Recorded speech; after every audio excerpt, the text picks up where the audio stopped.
You check your phone. Someone sent you a message about a coworker. You didn't ask for it. You read it anyway. Within seconds, you're invested. You want to know more. But the real answer for why you just did that is far stranger than curiosity. It has almost nothing to do with nosiness. It has everything to do with survival. Right now, in this exact moment, you are running a piece of software that is at least 2 million years old. It was not built for offices. It was not built for group chats. It was built for something much older and much more dangerous. Your ancestors did not have police. They did not have banks, contracts, or courts. They had each other. And the only way to know who was safe to trust was to talk about the people who weren't in the room. Think about how strange that is. An enormous amount of human conversation, maybe most of it, is about other people, not weather, not food, people. Who did what? Who said what? Who can be trusted and who can't? Why would evolution waste so much of your time on that? The anthropologist Robin Dunbar has spent decades studying exactly this question. He found that across cultures, roughly 2/3 of everyday conversation is social in nature. Not lectures, not facts about the world. People talking about people. Dunbar's theory is that this behavior isn't a flaw in human communication. It's the entire point of it. He compares it to something you'd never expect. Grooming. If you watch a troop of baboons, you'll see them spend hours picking through each other's fur. It looks relaxing. It isn't, not really. It's political. Grooming is how primates build alliances. It tells another animal, I trust you enough to let you near my throat. It signals we are on the same side. But grooming only works one-on-one. You can groom one animal at a time. As primate groups grew larger, that became a problem. There weren't enough hours in the day to physically groom everyone you needed to stay allied with. So something had to replace it. Something faster. Something that could reach more than one person at once. Language. Dunbar's argument is that human speech evolved, in large part, as a way to groom at scale. Instead of touching one back at a time, you could talk about a dozen people at once. You could find out who had your back and who didn't without ever laying a hand on anyone. Gossip wasn't a side effect of language. It might be one of the main reasons language exists at all. Now here's where it gets uncomfortable. Because the word gossip carries a bad reputation. It sounds petty. It sounds cruel. Something whispered behind a closed door with a smirk on someone's face. But ask yourself something. When was the last time gossip actually helped you? Maybe a friend warned you that a certain coworker takes credit for other people's work. Maybe someone told you a landlord doesn't return deposits. Maybe you heard, secondhand, that a person you were about to date has a pattern of ghosting people. None of that came from a headline. It came from someone talking about someone else. The psychologist Matthew Feinberg has run studies on exactly this kind of information sharing. In his research, participants who witnessed someone behave selfishly or dishonestly in a group task felt a strong urge to warn others, even when there was no reward for doing so, and even when it cost them personal effort. Passing along a warning wasn't just tolerated by the group. It was rewarded with trust. The person who gossiped responsibly was seen as more reliable, not less. That finding cuts against almost everything you've been told about gossip. You were taught it was shameful. Evolution seems to have built it as protective. Here's the twist your ancestors would have understood instantly, and modern life makes you forget. In a small band of 30 or 40 people, there was no anonymity, no stranger danger, because there were almost no strangers. Everyone you interacted with, you would interact with again tomorrow, and the day after that, for the rest of your life. Reputation wasn't a nice to have. It was the entire operating system of your survival.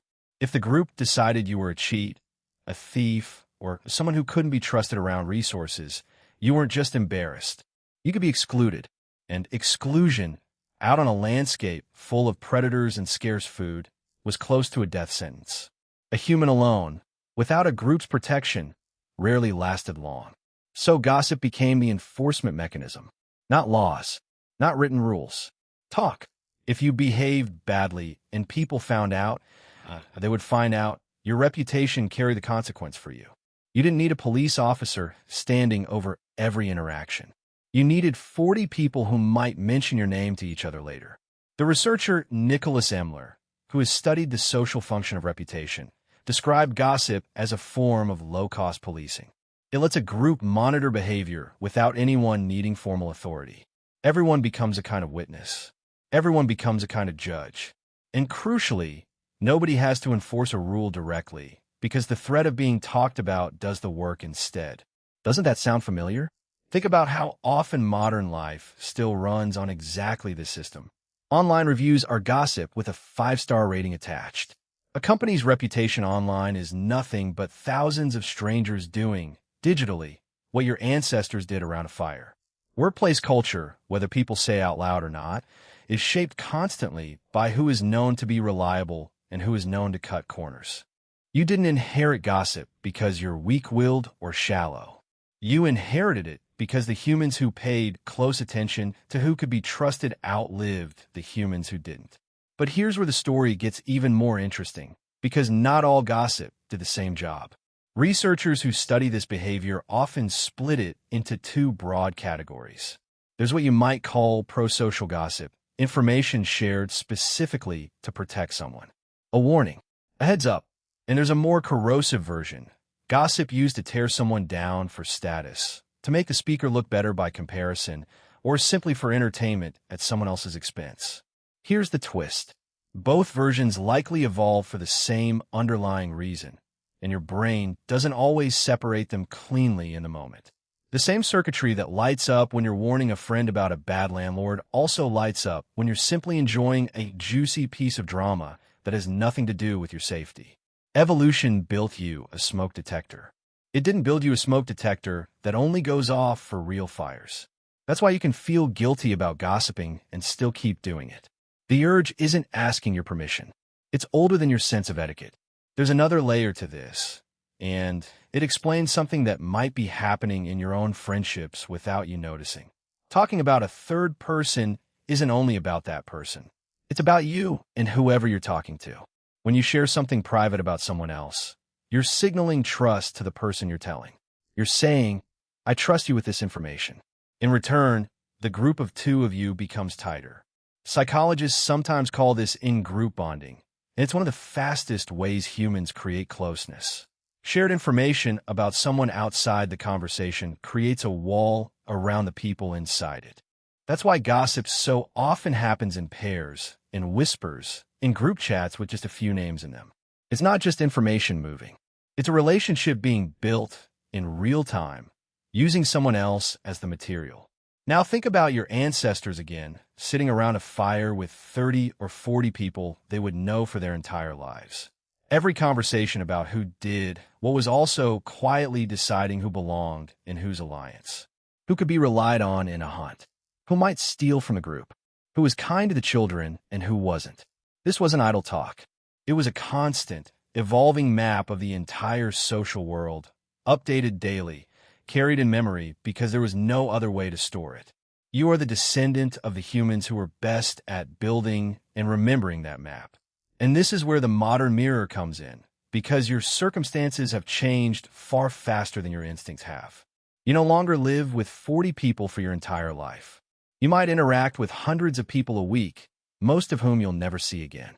Your ancient gossip instinct, built for a tiny, permanent group, is now running inside cities of millions and inside a phone that connects you to strangers on the other side of the planet. The wiring didn't get an update. It just got a much bigger stage. That's part of why celebrity gossip works on your brain at all, even though you will never meet these people and your survival has nothing to do with them. Your ancestral circuitry doesn't know the difference between a person in your tribe and a face you've seen enough times on a screen. It treats familiarity as closeness. So your brain files celebrities into the same social map it would have used for the people in your actual village, and it hands you the same reward for tracking their lives that it once handed you for tracking your neighbors. It also explains why a rumor about a friend can hijack your attention faster than almost anything else. It isn't trivial to your nervous system. It's a live update to the most important map you carry, the map of who is safe. So the next time you feel that pull, that urge to lean in and ask, wait, what happened? Don't be embarrassed by it. You're not being petty. You're running a survival algorithm that kept small bands of humans alive on a dangerous, uncertain landscape for hundreds of thousands of years. It rewarded the ones who paid attention to each other. It punished the ones who didn't. You check your phone. Someone sent you a message about a coworker. You didn't ask for it. You read it anyway. And this time, you understand exactly why. You're not being nosy. You're doing what every single one of your ancestors did to survive the night.